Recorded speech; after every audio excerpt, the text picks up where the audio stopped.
I like your house. Oh, it's my brother's house. But do you see the monster behind me? It's my niece's scary monster, so she's not allowed to come. She's not allowed to come in the room because there's a monster in here. Okay, just letting you just letting you guys know we're recording that part of the conversation. Yeah, it works for me.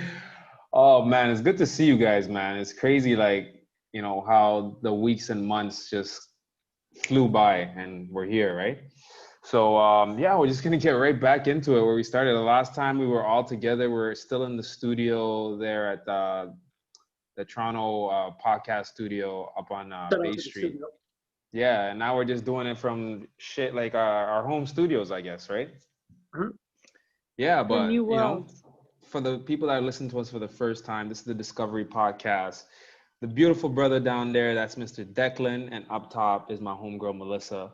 And yeah, Hey we kind of guys. just want to have a conversation with you guys about our experience throughout this whole pandemic, right? And I'll go ahead and just throw it to you guys. Like, when did it become real for you guys?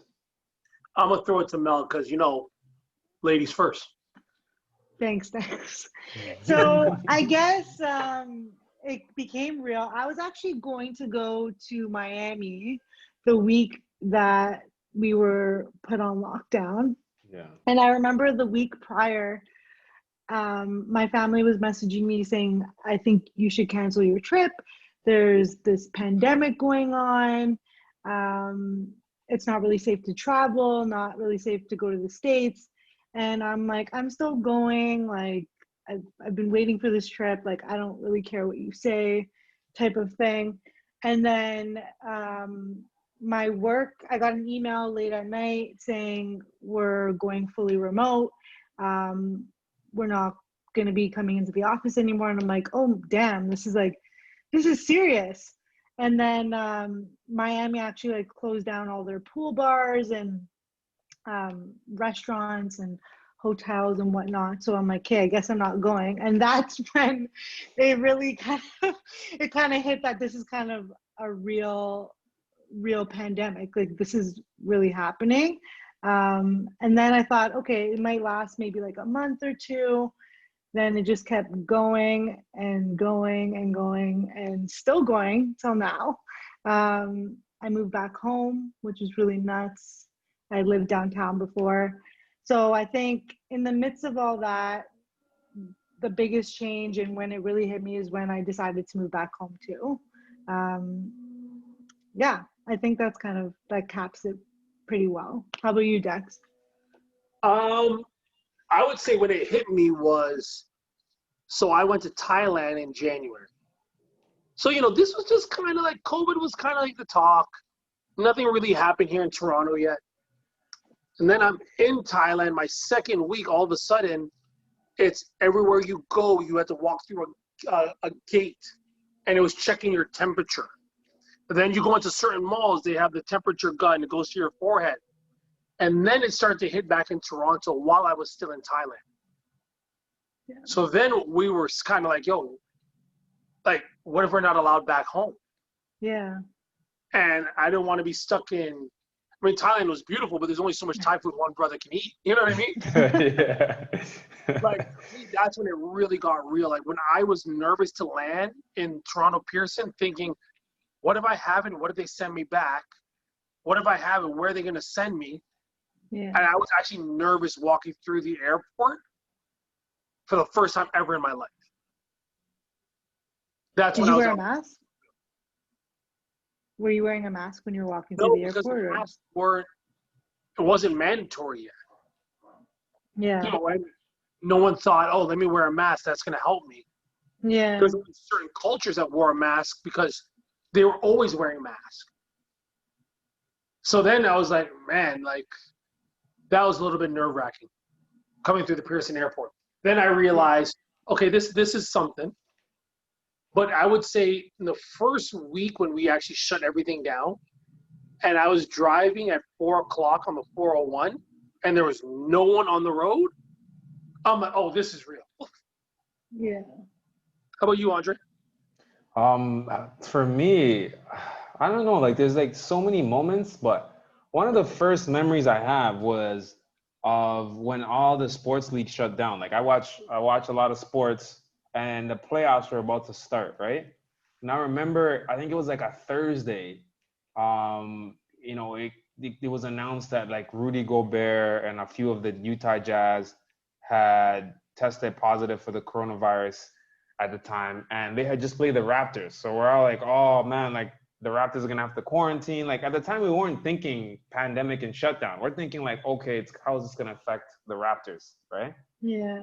And then the next day, it just seems like the whole world started to shut down. Like it was like that, at least the Western world. Like we're talking like North America, South Yeah. America. Like that moment when the NBA was like, I think we're done for a while. And then every other sports league on the Fridays started to announce their shutdowns one by one, right? Crazy.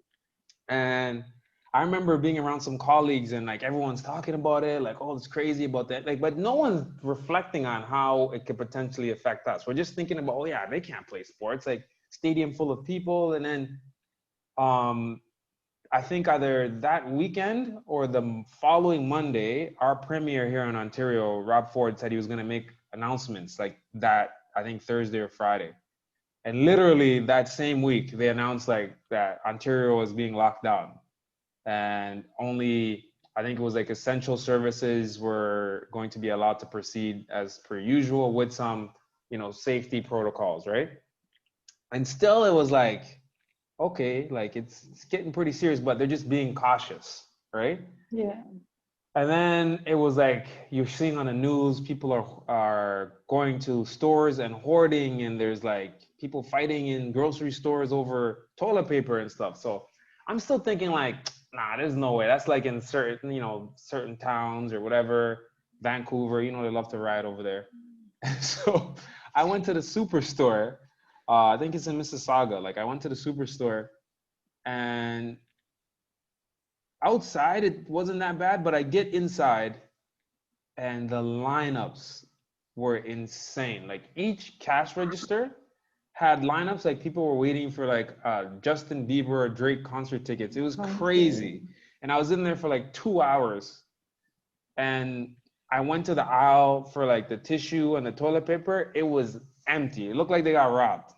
Like there was nothing there. You couldn't even get a Kleenex, like the little ones in the bags you put in your wallet. You couldn't find that anywhere. No Lysol wipes, no disinfectant, nothing. So I'm thinking to myself, damn, this is no joke. Like, and that's the moment I realized, like, oh, like people are really preparing for this, right? And I got a few things, but I still wasn't like going crazy. Like I wasn't overreacting, so to speak. I try to stay within myself. Like it didn't get super real for me until a colleague of mine, like they picked up their mother at the airport, right? Drove them home, and then within like a week or so, the mom started to present symptoms. But she had already been around all of us. Yeah. She goes and gets tested and tests positive for COVID-19. And then everybody has to now go and get tested for COVID-19. And it's like, you're hearing like that particular person ended up in the hospital. They did like 2-3 days in the hospital. I'm texting with them like, and I'm like, yo, this is no joke. So we all go. Like I went and got swabbed, and like even at the hospitals, those crazy protocols, like at the time, at least, you had to like get a ticket and book your time and come back at that time. And then they're letting people in like 1 or 2 at a time. They give you a mask. It didn't matter if you had a mask. They give you a fresh mask, sanitizer. You run through the entire protocol, and then you go in. And then naturally, you're going to ask people like, what does this feel like? Everyone's telling you, oh, it's the worst thing in the world. So you're freaking out. Yeah, you're nervous. Right? They put you in like you sit in this little like cubicle thing, and then, they swab you, and it sucked. I'm not going to lie. It's like they take a Q-tip and like stick it in your brain. Like, well, not in your brain, like it like goes through your nose and into like your eye socket, like right into that nasal cavity, and they just twist it around. You know what's funny? I got tested like maybe 2 months ago because I was running a fever, like hot. So I got tested to make sure, but they didn't do that in the cavity, what they did was they swabbed the back of my mouth. Yeah. Hmm. That's another one. Like, but I don't know. I don't know. They must have had their Yeah, I don't reasons. know either. Maybe you passed all the other stuff. Like you didn't have enough for them to like do that. Get in. In our case, like Yeah. because we were exposed to someone who tested positive, like 100% you had to get tested, right? Yeah. So my mom, sorry to cut you off, and I'll let you finish. So my mom, when she had to get tested on Saturday before the surgery, Right. and they did the way you got yours done, way up in the cavity. Yeah. Yeah. It's I really know uncomfortable. Like, because my mom works at a hospital, so she gets tested every week. mhm. Mm. So it's the only way she's had to do it is up here as well. I never heard about doing it through the mouth. I've So heard that's that through the interesting. mouth, they get certain places they do it for retests. Okay. Because like if they feel like you didn't show anything last time and like you don't have any like I feel like Yeah. they could do it that way, but if they really need to confirm, then whoop, up the nose, right? Yeah. Yeah, we did that, and then even after the fact, there's still like you still have to quarantine for 14 days. So yeah, like I had to stay home, right? Because you never know when they're gonna present themselves, right? And if nothing presents itself after the 14 days, then I guess you're like you're good to go, but everybody was still on lockdown. So I did my 14 days, and at first I was like keeping myself super busy.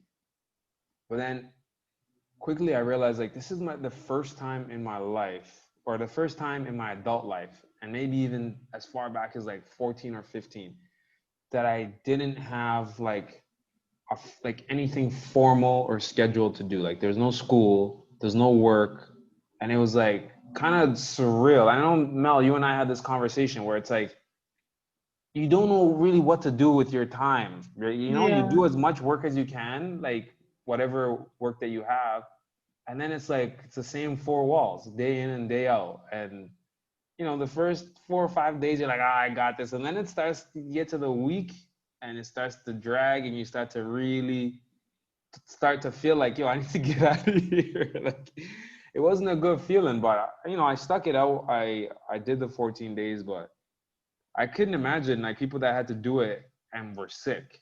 You know what I mean? Yeah. Or they had to do it and they're quarantining and they're with their families and stuff like that. Because I know people that had to deal with it that way. Like the friend that I was talking about, they have family, and so they have to isolate themselves in their house, away from their family. You can't see It's them. hard. It's hard, man. It's It's Yeah. hard. hard. It's hard. But what did you guys do in terms of like, especially in the early days? Like, what did you guys do for, like your mental health, physical health? Like, what are some things that you guys did? Dex, you can go first since I went first the last I was waiting. I'm like, I wonder if she's gonna throw it back here. time. Yeah, that's why Of you're the course. that's why you're the real MVP. I would say at first, you know what? Me and my girl, we really sat down and created things like, all right, cool. Well, we got some downtime. Let's look at our finances. And we set up calls with financial advisors to move money around. We created vision boards for after COVID. And then we drank and ate like crap. And we weren't actually trying to be in shape. Yeah. And then 3 weeks later, we're like, hey, we've had enough of this. Yeah. And we started online boot camp. But to be honest with you, we spent amazing quality time together. That's awesome. Because we live ridiculously busy lives. So for me, like, COVID was great. Like but there are other couples in our lives. Their COVID was not as fun. They fought all the time. Totally. But like just in terms of doing stuff, I caught up on a lot of series. I got through Ozark, Breaking Bad, like all of Homeland, like everything. Like I caught up You're on so saying much. you got to the end of Netflix, huh? You went all the way to the end where it just said you've watched everything. I watched everything and I enjoyed it. And I'm still doing it. Like I realized for me, like I was going so fast in life. Like I was actually, this is nice. Let me slow down a little bit. Yeah. So like even now, like, I still watch Netflix once every 2 days. Yeah, it was like a forced pause. Like you had no choice. You know what I mean? Yeah. And I feel like a lot of people needed that. And I think in the beginning, people were resistant to that Yes. forced pause. Yeah. And that's why, I think a lot of people had a hard time. I remember the first, I'd say 7 to 10 days of the quarantine, and they were warranted. Everybody was ranting. Everybody was on social media, just people were freaking out. They didn't know what to do with themselves. And I think it speaks to two things. One, how busy we keep ourselves, and two, how codependent we are. People aren't used to being by themselves. They're not used to making themselves laugh, entertaining themselves, making themselves happy. We're so dependent on others kind of either bringing that into our lives or boosting our ability to do that, right? Whereas no, go ahead. I was gonna say just one thing, I was fortunate. I had my girl with me the whole time. Yeah. But then you talk to my sister who was living in New York, who's by herself, Yeah. and she's staring at four walls. And then you get the flip side, where now we're FaceTiming calls 3 times a day just to put a smile on her face because you have no one. And we would say to her, listen, at that time, you guys remember COVID was going crazy in New York. Yeah, it was really And bad. we It would still tell her, is. Yeah. yeah, it still is. But we were like, Yeah. Sue, you had cancer. You're not allowed to go outside. Yeah. You can't. I know you want fresh air. We'll open the window. Because I'm not trying to come to New York and find you in a semi-truck. Yeah. So, there were so many variables with COVID. So. I think for me, because I was very fortunate in the sense that I still was able to work throughout the entire last 7 or 8 months it's been. So I didn't stop working. I was able to keep busy, but at the same time, I was living on my own, by myself in a 500 square foot apartment. I was going completely crazy. I'm a very active person. I like to work out every morning, walk to work out in the evenings. I was constantly busy. And then I found myself not being able to leave my apartment. At one point, they were saying that you may not even be allowed to have visitors. And I freaked out. I need to get out of here immediately. And for me in the beginning, it was really tough. I went through a little bit. I don't even know why I'm laughing, but I went through a bit of a deep depression, to be quite honest. I didn't know what to do with myself. I just felt so sad. I would be just normal at home working, and then all of a sudden I would start crying for no reason. And I had no idea why. I'm like, I don't know why I'm crying. And I would And call for my all of friend. our listeners, that is not Mel. She is No. super happy, super Yeah, positive. I'm like very positive. And Very me and Andre positive didn't person. know that you were going through this. I had told Andre, I think maybe a month or two in, I think when Yeah, we spoke yeah. and we spoke Yeah. and I remember some of the challenges and I kind of these are things having known you or knowing you, I knew it without you having to tell me. And then when you told me, it was I could see why, because you are an extremely active person. You live a very structured life, at least professionally anyway. You know what I mean? Being able to get up and get your workouts in and be at work early and prepare and just, you excel in that way. So limiting you and saying nah, you can't do any of those things.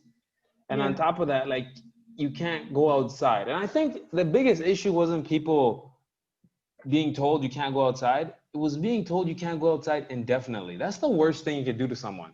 Even as a child, if someone told you go stand in that corner for 5 minutes, it's all right. But if they say go stand in that corner till I tell you to come out, the kids is gonna be like, wait, what? It's psychologically, it's just a different thing. I thought for me, the worst part wasn't that I can't go outside. The worst part for me was I couldn't see loved ones. 100%. And everyone's different, right, Dre? Maybe for you it was you couldn't go outside, but for me it was I can't see my parents. Yeah. Oh, if I have something, I might have something and not know, and I can kill them. Or when I see my mom, I have to hi mom, I can't come and give you a hug. Yeah. In my whole life, I've hugged this woman. Like for me, that was the biggest thing. I didn't mind not going out because it was winter. My ass doesn't want to go out in the winter. You know what I mean? And you just came back from Thailand. Thailand, I just got back yeah. from Thailand. You I had a was crazy tan too around that time. A right. nice tan, yeah. I looked like a bald Andre. You know what I'm saying? So for me, like and everyone's different, right? Like for me, it was like, oh, I can't see loved ones. That was the hard thing for me. Oh, Yeah. totally. That I felt the same way. I couldn't see my niece, my nephew, my brother, my parents. I don't drive, right? And I didn't feel comfortable getting into an Uber to get from downtown to uptown. Also didn't feel comfortable taking the subway. So I'm like, I literally can't see anybody. So yeah, that definitely put a damper on everything too. And I actually went to I didn't physically go anywhere, but I started talking to a naturopath, um, just having like phone calls with them. And then I started just getting everything off my chest. I was literally just bawling for an hour every time we spoke. And like, and she was like, I feel your pain through the phone. Like, Can I ask you it's a question, Mo? crazy. Yeah. It might be a little bit personal. You don't have to answer. But Yeah, was go the ahead. pain that you were feeling from things from past that you never dealt with? And now that you were locked in a room, these things started to resurface? Um, I don't think so. I seriously had no idea why I was feeling this way. I think again, I think it was just something like the unknown. I didn't know how long this was gonna last for. I didn't know whether to move back home or stay in my apartment and just kind of feel this way and embrace like being by myself. I didn't know what was really like going on or what I was think the going to meeting is going to happen. cancel. The Is it? meeting no longer has a time limit. Yeah, it means we're good. That's good. We're Yeah, good. it's a Sorry, I gift. can't read right now. Sorry, go ahead. So yeah, I think it was just more the fear of the unknown, I think, the most out of everything. And just not being in my routine. I love routines. Like that's like my thing. Like I wake up at 5 o'clock every morning. I go and do the same thing every morning. I have my coffee and then I go to the gym and I work out. Like getting out of that, I was like mentally, I just wasn't there. And I think that's what kind of um, hit it for me. Yeah, like no, I like honestly like I can totally empathize with that. I feel like my ability to um I guess handle the challenge is twofold. One, like your mother, my dad works in a hospital as well, and he was just from day one. He's like, yeah, like listen, this is what boom, boom, boom, this is what you're gonna have to do. We can't see each other, this, that, and the third. Like, so automatically the guilt wasn't there. Like, I didn't have that guilt of like I'm not gonna see my family, this, that. It was like more of like I understood. Like growing up in my household, my dad was very like real, and he's very Yeah. um yeah, I guess yeah, he's very real. Like he understands the reality of a situation and won't let like emotions dictate his decision making if it's not the best decision, right? So I kind of understand that, and I'm like him in that way where I understood like we're doing this not because we don't want to see each other, but because it's the best way to keep everybody safe. So Yeah. automatically now I just start to focus on me, right? The first little while, like I said, I was trying to maintain my same like work schedule, like waking up, working on the projects I was working on. And then one day I was just like, I'll never probably get another opportunity to just reset, right? And I did exactly what Declan did, which was I couldn't go outside to get groceries. So I was ordering like my Uber Eats and whatever. What's the other company? Skip the Skip the dishes. Get the dishes. dishes. Oh my goodness. If you see my credit card with like the charges of all these different foods I was ordering, I gained like 8, 10 pounds in like those 2 weeks from just eating. I get some light workouts in, but it was more like I was doing like stuff I've never done before, like yoga and like, you know what I mean? I'm usually like Yeah. trying to hit the weights or doing some athletic training, playing sports. but I was trying to do other stuff. And I was working on some flow with Coach Jay, using the app for that. But that was basically it. Like, and I just watch movies and talked on the phone, and it's like being a teenager again. Sleep all day, Yeah. eat junk food, and talk on the phone. It was basically, I pulled it back to when I was like 15. Like, and I did that for the 2 weeks. And then when the 2 weeks were done, that was it. To me, it's like another forced stop. It's like, I'm going outside now. So I started going outside, running, training. There's a turf field outside my building. So just go out there and train. There's some other people there, but people are socially distancing, and try to build a routine within the new reality, right? And I think that's what helped me really pull myself out of that little rut, and yeah, get back to as normal as I could, make things be, right? Yeah, In terms of totally. like positive growth that you guys experienced, is there anything you guys want to share? Like, we shared like how we kind of coped with it and our experiences with the pandemic, but I feel like sometimes we focus so much on a negative because it did cause a lot of tragedies for many families, right?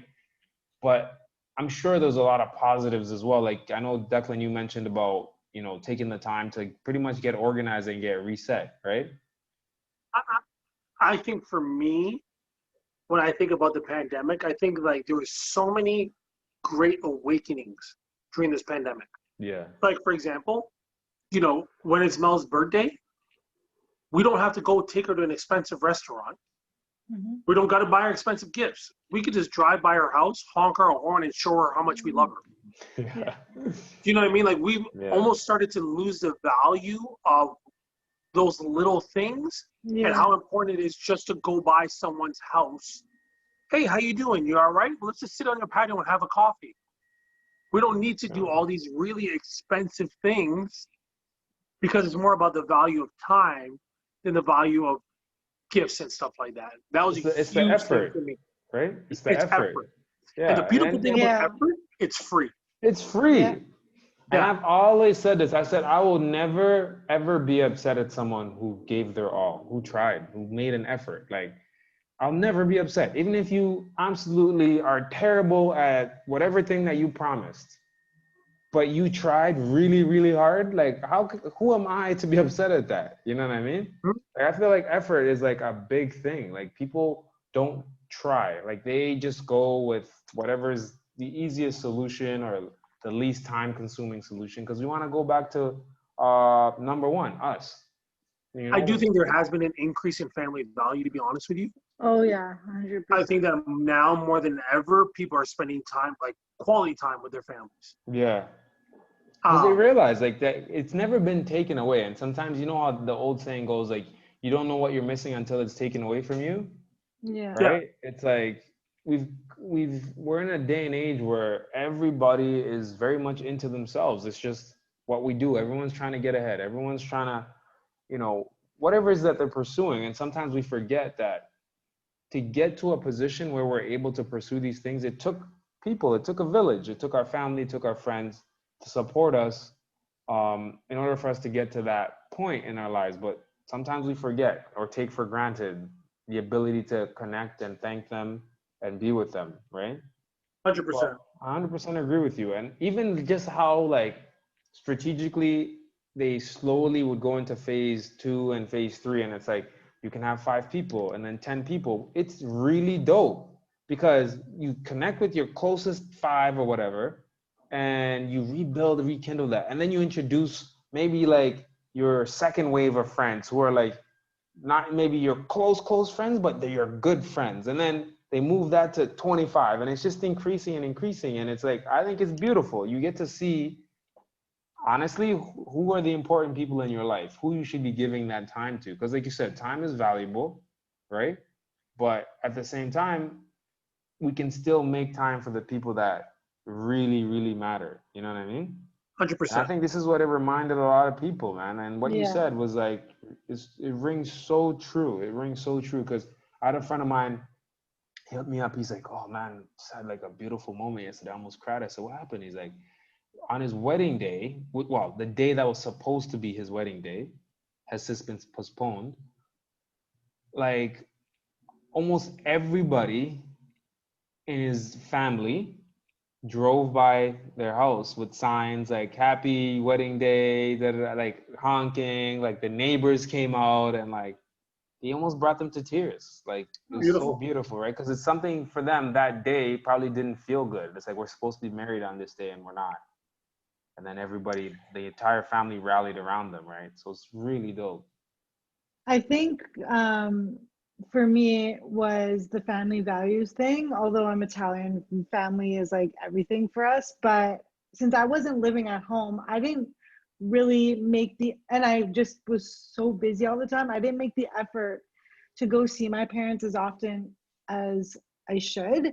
And then I went back, I moved back home, and like now I'm like there. I see them morning through night, which is great. Honestly, like I just forgot how much like I miss talking to them on a daily basis and just spending time with them. Like as simple as waking up and having a coffee with them in the morning, just talking about what our day kind of looks like and have a good day and all that type of stuff. So that was number one. Number two was, I don't know about you guys, but like in the beginning, I was like constantly watching the news to hear what Rob Ford was saying and how many cases, and like checking the COVID site to see how many cases, new cases we had and all that type of stuff. But then after like 2 or 3 months, I'm like, holy crap, this is so negative. Like all I'm doing Yeah. is like turning on the TV and watching this negativity day in and day out. Like I'm not watching the news anymore. And I think one of the biggest things now is I don't watch the news anymore,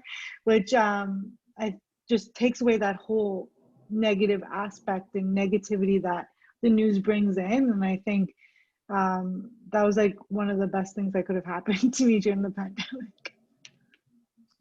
You know, it's funny. They say defund the police. I think they need to defund the media. Mm-hmm. I think that Totally. the media doesn't realize the responsibility that they have on people's mental welfare. And yes, I 100%. believe, listen, you have to report the news. Totally. Because to your credit, Mel, if you don't watch the news, you're uninformed. And if you Yeah. do watch the news, you're misinformed. So it's like, where do you really go? Like, there's so many times where I've done research on my own about a particular case or study that they're talking about. I'm like, oh, they forgot about this part. But you know what's funny though is the fact that because everybody was watching it, then the whole day, all my conversations with my friends and my family consumed of, oh, did you hear this on the news? Did you hear about this? Did you hear Yeah. about that? It was Like all consuming. I didn't even need to watch it because at some point in my day, I was going to be told what everybody Yeah. else was already Yeah. listening to. So I do think it's a great form, like a great way to be informed. 100%. Like there needs to be some sort of broadcast of the news just to be informed in that way. But at the same time, it's like even now, when I haven't seen someone for a long time, it's like all we talk about is COVID-19 and the pandemic, and I'm like, I hate it. Like, can we talk about something else? Yeah, I know there's not 100%. that much. There's not that much more exciting things that are happening in our lives right now, but like, can we be more positive and just talk about? 100%. It's like I know I talked about this morning actually. I was having a conversation with somebody and I said, you know, we can be conditioned for the negative just as much as we can be conditioned for the positive. It's just a choice. You know what I mean? It's like, do you want to constantly be exposed to negativity and condition yourself to be that way? Like, why do you know, you mentioned like that you felt like a deep depression. Like a lot of those things, I'm not a medical expert by any means, but Yeah, I'm sure that it doesn't help when there's perpetual negativity. All you're seeing is negativity, how we're going to be stuck in this for an infinite amount of time. You're not going to see your family. This many people died yesterday. This many people could, like, that is not going to help somebody be able to lift yeah, themselves up from that feeling. You 100%. know what I mean? It's not. And I think you did the right thing in like kind of not censoring yourself, but like removing yourself from that type of yeah. negativity. I did the same thing with social media. I purged a lot of the accounts that I follow. You know what I mean? because it's like the gossip, it's the negativity, like they feed off of that, and people love drama. And I said, like, what am I doing? Like, why am I wasting my time with this negative stuff? So I started unfollowing a bunch of accounts that, to me, I was like, this is not bringing anything positive to my life. Like, it's not even No value. entertaining, right? It's not even entertaining. So I did kind of like what Declan did, which I started to look forward. I said, what do I need to do to come out of this stronger and better? This is a lot of time, right? So I started to focus on the projects that I had in mind. That I was working on, with one being ZenBox. So I started to look at, the direction that I wanted to take that project in. And there's going to be a lot more coming out in the next coming weeks about that. So I won't get into details about that. And then the other thing was my personal life. Like, where do I want my personal life to go in the next year, 2 years? Like, I'm 31 years old. Like, I want to make sure that my future is a positive one. My future is a happy and successful one. You know what I mean? And for me, the pandemic wasn't an excuse to just sit back. It was like, I got to come out of this stronger. I got to come out of this prepared for whatever comes next. Right? Yeah. So I used that time to do that. And that helped me feel good. It helped me feel like, okay, I'm using my time for something constructive. I'm using my time for something positive.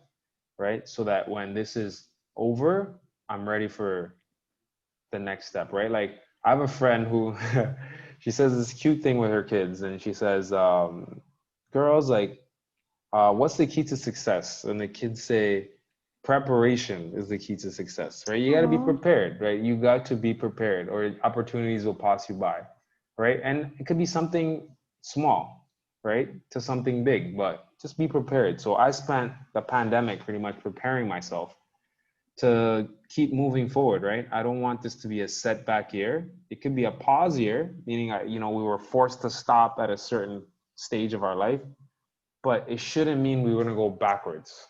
You know what I mean? I understand everyone's situation is different.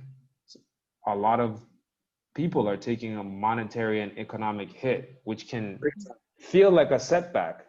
Yeah. But we can find different ways to move forward, right? That then it doesn't necessarily have to revolve around our income and our finances, right? Which I understand is extremely, extremely important, especially living in the country that we live in. But we can't let that drag us down. You know what I mean? On a positive note to that, though, a lot of people were able to come out and get creative and start making businesses, whether it be like 100%. online. So they were able to now change their careers in a more impactful way, where they can now have full control of their lives and be their own boss and work wherever they want. And I think that was like one of the most beautiful things that came out of the pandemic as well. Yeah, you saw a lot of creativity. You saw a lot of companies banding together, putting aside the rivalries and coming together to help, like, our first responders and our frontline workers, like our nurses, doctors, which was huge. It was important. It was necessary. I think without, communities coming together, this could have been worse, much worse, right? I think it's so sad, though, that it took the pandemic to realize how important our frontline workers are to us, how underpaid they are, how bad our senior citizens, overworked, underpaid, how bad our senior citizens are living. Like, it's crazy to me that it took a pandemic for us to have an awakening. Yeah. But at the flip side, at least it happened. No, I was gonna say, like, don't let this be a missed opportunity. That's the thing. It's like, it happened. These things that you mentioned happened and are happening, but we can't let that be a missed opportunity. Especially our generation. We're the next generation of leaders, right? There's people that we went to school with, high school, university, college, that are MPs, and they're going to be the next premiers and prime ministers and city councilors and mayors. And we're going to have to, put pressure on them to make sure these things are rectified, right? Because all this did was expose that our system's not perfect. We live in a great country, but our system's not perfect. We can continue to strive to be better, right? And that's up to our generation to put that pressure. We can't be selfish and say, "Oh, that doesn't affect me. I don't get sick. I don't go to the hospital. I don't know anybody who's a nurse, who's a doctor. I don't know anybody Yeah. who's frontline. So whatever." But we notice how many people were affected, right? Thousands, hundreds of Now, thousands, right? So it's like it's up to us to make sure that these things are not forgotten or just put aside once things start to go back to normal, right? We have to put pressure on the people in charge to take care of our nurses, take care of our senior citizens, right? So I don't know where to begin with that, like political science and legislative issues is not my strength, but I'm willing to listen to those who are more, you know what I mean, my well biggest versed in that. concern is, you're right. I don't. I'm not a politician. I don't know what's the right way to go about it. My biggest concern is I don't want certain things to be swept under the rug. Exactly. Yeah.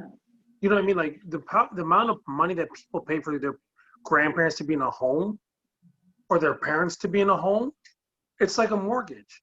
They Yeah. shouldn't have to be. We shouldn't have to be concerned like, oh, I hope they have a good bed. It's crazy to me. Yeah. Well, my concern is, we're going to just move forward as a society and we're going to forget about the things Right. because that's happened in the past. And the other thing I noticed too, I don't know if you guys noticed this on like socials, like Twitter, comment sections, it's like everything is being politicized. So, if, like Doug Ford does something, then people that are liberals are attacking it because it's like a conservative leader doing something. If Trudeau does something, people that are conservatives are attacking him because he's liberal. It's like, for once, let's just put the politics aside and look at it as a human issue. You know what I mean? Yeah. It's a human issue. This is not a game. Like, this is people getting sick and dying. Like, this is serious stuff. And if we can't put our differences aside and come together to like find solutions, like real long-term solutions, and like, I don't know, I feel like we can't sit here with our chest up and say like, oh, Canada, like we're better than the Americans. No, we're not. Like we got to take care of ourselves first. Like we got to take care of home. You know what I mean? Like you can't be pointing at someone else's yard and say, man, that guy's yard it's so ugly. He doesn't even mow it. Looks kind of dry with all the patches, and yet yours is not taken care of. Like you got to take care of yours first before you start judging somebody else. You know what 100%. I mean? And I feel like a lot of people are ignorant to that. They feel like Canada's beautiful. Like they don't know one that got affected by COVID-19. They have no one in retirement homes. They don't have any close friends that are nurses, doctors, police officers, firefighters, paramedics. So to them, it's like this thing all went by and they didn't affect them in any way other than the fact that they didn't have to go into work physically. Yeah. That's scary. It's scary that a lot of people, this whole thing could pass by and to them, nothing changed. Right? And that's where we can use our platform and try to educate, try to get spark like an interest in those people to educate themselves, do some research and find out what kind of pressure you can put on your MPs to make these changes. Right? Because it's through the MPs that we're going to get these changes, right? Again, not to dive too much into politics, but that's how the system is set up. Like you can't just go and do something. It has to go through your MPs and through, I don't know where it goes after that, but maybe some of our political science friends can like comment, hit us up, let us know, or maybe jump on to the next episode and and educate us a little bit. But yeah, these are conversations we need to have. I know today we kept it as a little bit lighter because we're just, catching up. We haven't done this in a while, but we're going to really dig deep. Use our platform to really bring light to a lot of the current topics. We're talking about social justice, we're talking about education, and just relationships, different things as we go along. I think we're going to try to keep this as organic as possible and just have these conversations. And the more you guys want us to discuss, just email us, comment, DM us. You guys want to actually remind everybody of your social handles? It's been a while. Ladies Sure. first. At Mel Spads, you can hit me up there. How you spell that though? Oh, MELSPADZ. Okay, Spads in the house. And I'm at Declan R, DEKLON R. It's plain and Alright. simple. And you can follow me at ZENBOKS at Zenbox. Just DM us. We'll try to get these out as often as possible. And yeah, it's just good. It's good to kick it with you guys, man. It's been a while. I wish we could be doing this in the same room like we used to and be able to feed off each other's energy. One day, but brother, one day. one day we'll get We back to will. it, huh? I'm curious to know, like, I know my background's not going to change. So I'm curious to know how many different backgrounds you guys are going to be in. Oh, mine's know. gonna change. It's going to change. The you guys? monster, the The monster's monster's not gone? gonna. We love the The monster, monster's though. not going to be chilling in Like, is that the every monster from episode. Monsters Inc? Because I know you had like Disney Plus popping in your house. I have no idea, to be quite honest. I just know that there's a storm coming tonight, according to my niece, and we have to hide from the blue monster. There's a Oh my blue, goodness. there's an orange, and then there's a red monster. Well, We should get her on the podcast. yeah, if it I starts know, to I should storm tonight, grab like, if it starts to storm tonight, you got to ask her for the lotto numbers because she's a prophet. Right? Oh my gosh, she's too funny. Oh man, this was very fun, guys. We're gonna try to get back to it as soon as we can. You'll try to get some people to join us, some guests, some friends, and we'll just keep attacking the conversations that a lot of people want to have or have been having, and just try to use our platform for as much positivity as possible. Awesome. For sure. All right, we'll sign out for today, and then yeah, we'll talk to you guys soon. All right, everyone. Be safe, guys. Have a good one. All right, take care.